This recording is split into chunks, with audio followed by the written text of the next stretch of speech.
Remember when we kissed? Hey!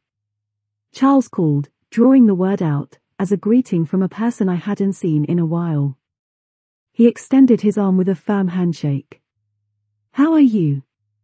You know, I'm all right, I answered vaguely. Charles smelled like smoke mixed with the fresh bread and chestnuts sold on the streets. How about you? Doing well, he said, smiling. I wanted to smile when he did. He still had that effect on me.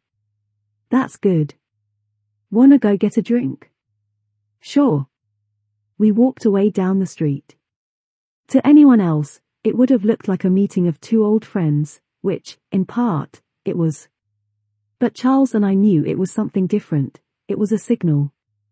A flash of light lit up the ground near our feet for a moment, and we knew the signal had been received. We weren't going to go get a drink, either. We walked awkwardly, not touching each other, towards one of the many abandoned shops in this part of the city. It was snowing. My boots made deep tracks. I noticed that Charles wasn't wearing any shoes, his feet were just covered in bits of old cloth. I pulled at the buttons on my coat. I kicked little drifts of snow out ahead of me. I rubbed my hands together. I knew I was just doing something to fill the time, to keep me occupied. I'd been doing that since I was a kid. I saw Charles pull his coat tighter around him. I wondered why he didn't just button it, but then I saw some of the buttons on his coat were gone. Are you really doing all right?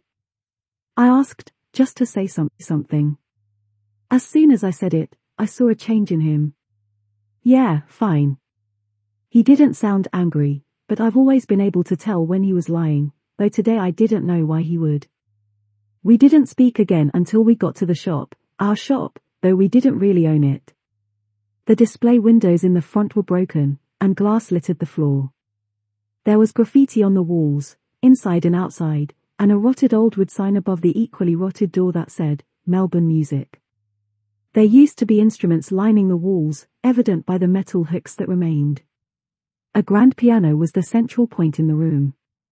My eyes were drawn to it immediately, with its broken strings, missing keys, and one bent leg. There was red spattered on the ivory, making me think some kind of brawl had happened here. This wasn't the best part of town. Looks different than I remember, Charles said.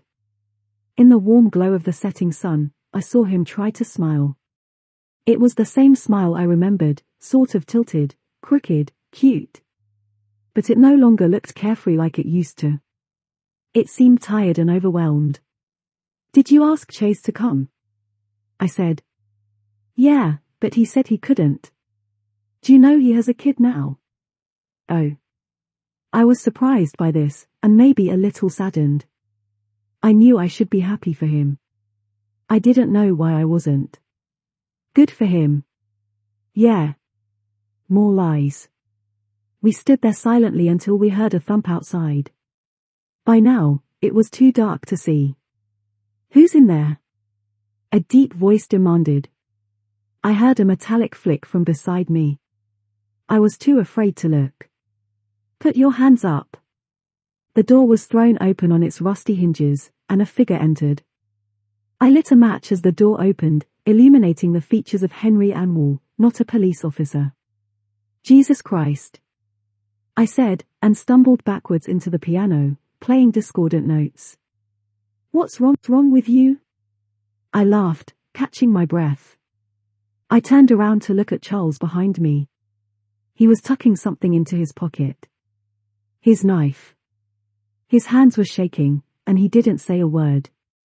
Hey, guys. Ready for tonight? Henry said, always laughing and cocky. I had no idea where Henry lived or what he did with his time. I don't think anybody did. When we didn't answer, he continued, anybody got anything? He was really directing that question at me, and of course I knew what he meant. I got an oidinal out of my pocket and lit it for him with the last of the match. Share, I warned, and he nodded, waving his hands at me and puffing light green smoke. The store filled up with the smell, but I was used to it. I kind of liked it. I lit another match so we could see. It was practically dark now, and even darker in the store. Meanwhile, Charles didn't talk. I used to call him Charlie. What happened to us? So, you guys wanna go now? Henry asked as he blew smoke out his mouth. He was leaned up against the wall. I was sitting on the piano bench, which was relatively unharmed. I began to stand up. Sure.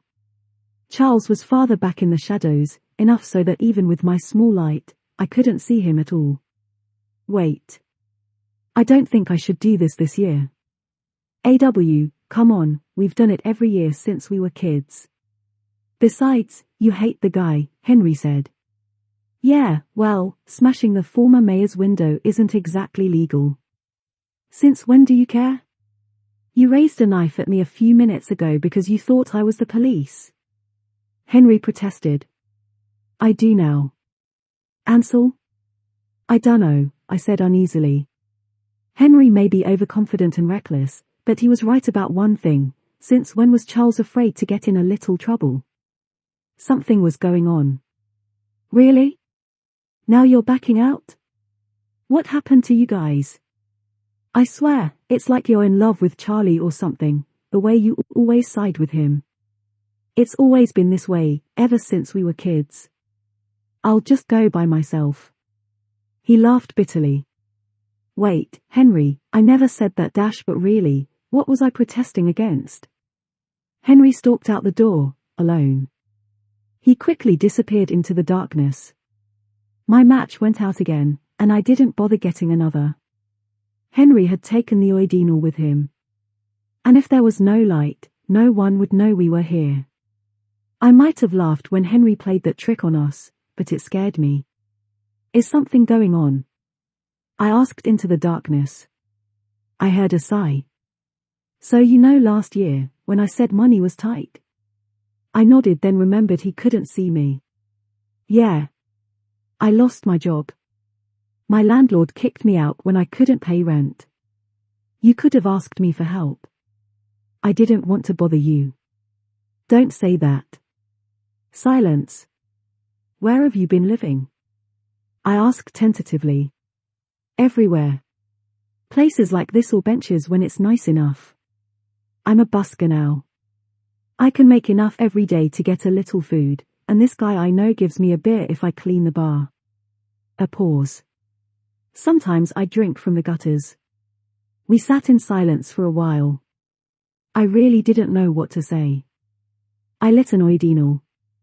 Want any? I asked. He came over to sit on the bench beside me, and I handed it to him. He was slouching. Charles never used to slouch. I wonder if Henry's really gonna go through with it without us, he said. I dunno.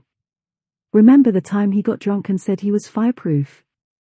How could I forget? He put his hand in a bonfire. He laughed softly.